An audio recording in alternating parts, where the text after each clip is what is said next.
بسم اللہ الرحمن الرحیم۔ آج ہم بینظیر بھٹو کے دوسرے دور حکومت کے حوالے سے بات کریں گے، جو کہ 1993 سے 1996 تک چلا تھا۔ 3 سالہ دور حکومت تھا۔ اس سے قبل انہوں نے 1988 سے 1990 میں 2 سال تک حکومت کی تھی، اور تب ان کو بہت سی مشکلات کا سامنا کرنا پڑا تھا۔ دوسری مرتبہ جب منتخب ہوئیں تب بھی انہیں کافی مشکلات درپیش آئیں، جس میں کہ پاکستان کی معاشی اور سیاسی صورتحال شامل تھی۔ نیز کہ جب وہ برسر اقتدار آئیں تب نواز شریف صاحب کی بہت طاقت تھی، اور پی ایم ایل کی پالیسیاں چلتی تھیں، اور IJI نے پنجاب پر زیادہ فوکس کیا ہوا تھا، جبکہ باقی صوبوں پر ان کا زیادہ توجہ نہ تھی۔ زیادہ فوکس IJI یعنی کہ نواز شریف کے دور حکومت یا دور اقتدار میں انہوں نے زیادہ توجہ پنجاب پر دی تھی اور باقی صوبوں پر زیادہ توجہ نہ دی تھی۔ اس کے علاوہ نواز شریف نے سب سے بڑی یہ غلطی کی تھی کہ انہوں نے صدر کے اختیارات 8ویں ترمیم کو کم کرنے کی کوشش کی تھی، اور امینڈمنٹ کے تحت پاکستان کے صدر کے پاس یہ پاور تھی کہ وہ نیشنل اسمبلی کو کبھی بھی ڈسمس کر سکتا تھا۔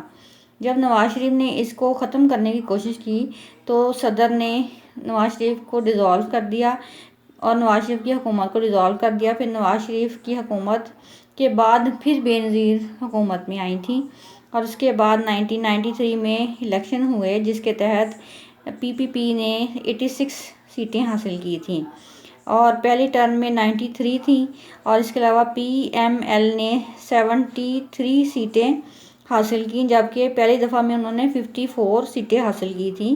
PPP نے لوز کیا تھا، جبکہ PML نے گین کیا تھا، اور دوسری دفعہ اور پہلی دفعہ بھی نواز شریف کی پارٹی ہی اسٹرانگ تھی۔ چیئرمین پنجاب تھے خاص طور پر لاہور، کراچی، راولپنڈی کے، اور یہاں پہ ان کی بہت زیادہ مانی جاتی تھی۔ فاروق لغاری جو کہ PPP کے نامزد تھے، وہ پہلی دفعہ صدر بنے تھے، اور بینظیر بھٹو یہ جانتی تھیں کہ فاروق لغاری پپٹ ہیں اور بینظیر کے خلاف کوئی کارروائی نہیں کریں گے، لیکن آخر میں ہم یہی دیکھتے ہیں کہ فاروق لغاری نے ہی بینظیر کی حکومت کو ڈسمس کر دیا تھا۔ اور پھر ہم اس کی تفصیل میں جاتے ہیں کہ دوسری دفعہ جب بینظیر بھٹو اقتدار میں آئیں تو ان کے شوہر آصف علی زرداری اور ان کی والدہ نصرت بھٹو کیبنٹ منسٹر تھے، اور جب بینظیر بھٹو نے اور ان کے شوہر آصف علی زرداری نے اپنے ایسٹس ظاہر کیے کہ ان کے پاس کتنی دولت ہے، تو انہوں نے $1.2 ملین ظاہر کیے تھے، اور بینظیر نے یہ کلیم کیا تھا کہ ان کے پاس ٹوٹل یہی جائیداد ہے، جبکہ در حقیقت ایسا نہ تھا۔ بیرون ملک میں بھی انہوں نے بہت سے اثاثے بنا رکھے تھے، لیکن انہوں نے بالکل بھی ڈکلیئر نہیں کیے تھے۔ پھر 1996 میں انٹرنیشنل ٹرانسپیرنسی نے پاکستان کو سیکنڈ کرپٹ ملک ڈکلیئر کر دیا تھا۔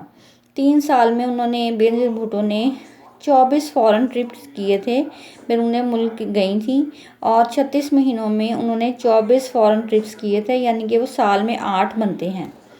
پھر محترمہ بینظیر کا ڈاؤن فال یہاں سے سٹارٹ ہوتا ہے کہ ان کے اپنے بھائی مرتضیٰ بھٹو نے ان کا ساتھ دینا چھوڑ دیا تھا، کیونکہ دونوں کے سیاسی نظریات میں بہت سا اختلاف تھا۔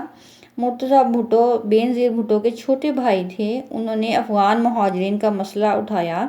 1947 میں بھارت سے پاکستان افغان مہاجرین آئے تھے، اور یہاں کراچی میں وہ سیٹل ہوئے تھے، پھر حیدرآباد پھر رہے تھے، پھر معاشی مسئلے تھے، پھر MQM جو کہ الطاف حسین چلا رہا تھا، اس نے وہاں پہ کارروائیاں کروائیں، اور اس آپریشن کی وجہ سے کراچی میں 3000 لوگ مارے گئے، جو کہ ایک آفیشیل فگر بتائی جاتی ہے۔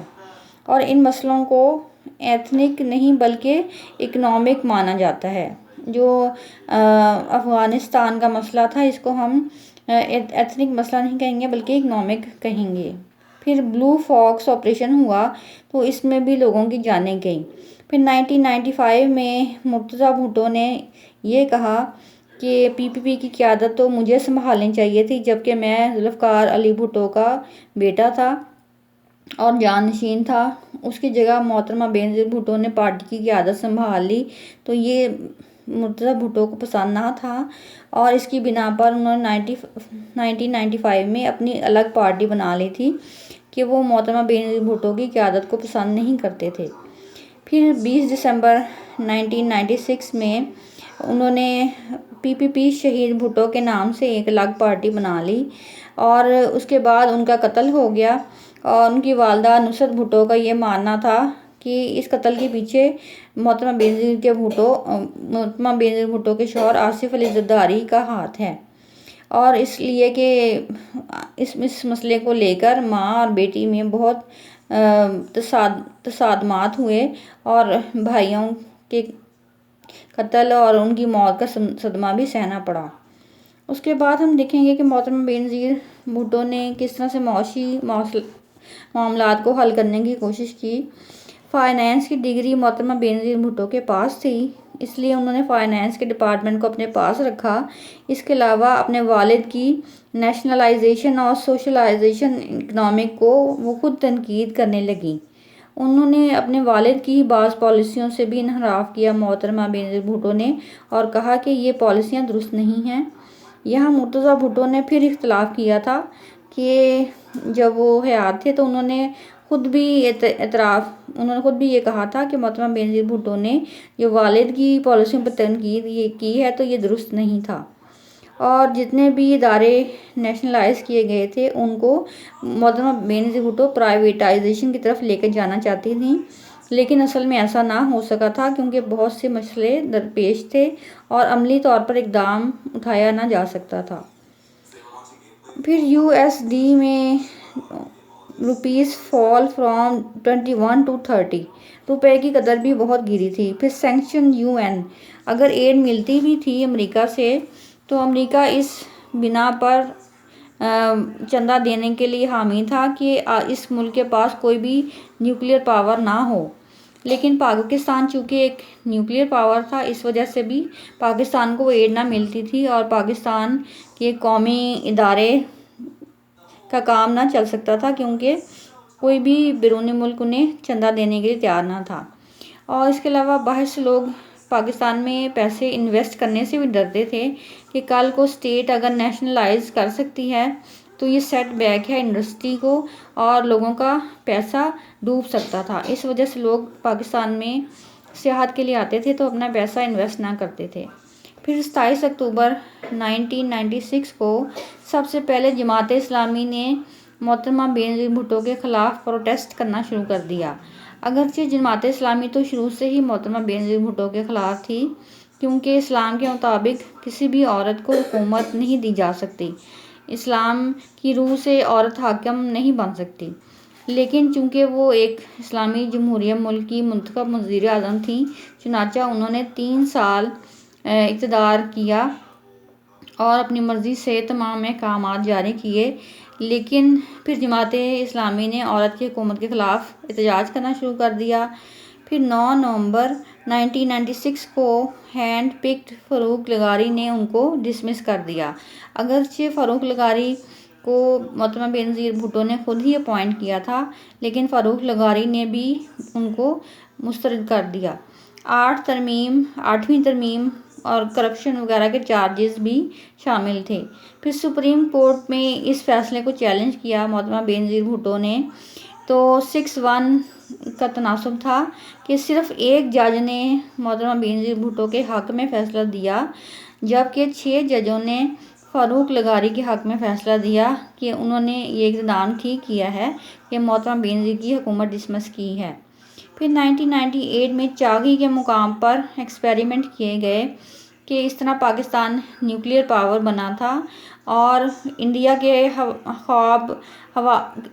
خواب بھی تھے کہ وہ نیوکلیئر ٹیکنالوجی کرنا چاہتا تھا، لیکن پاکستان نے چاغی کے مقام پر یہ ایکسپیریمنٹ کر کے اپنے آپ کو نیوکلیئر پاور بینظیر کے دور میں ہی ثابت کروا لیا تھا۔ پھر اپریل 1999 میں احتساب بینچ لاہور ہائی کورٹ میں ان پر کرپشن کے چارجز آئے۔ پھر وہ سوئٹزرلینڈ میں چلی گئیں اور وہاں پر کافی عرصہ مقیم رہیں۔ اس کے بعد پھر لاہور تشریف لائیں، پھر یہاں پر انہیں 5 سال قید کی سزا سنا دی گئی اور 8.6 ملین US ڈالرز ان پر جرمانہ بھی کر دیا گیا۔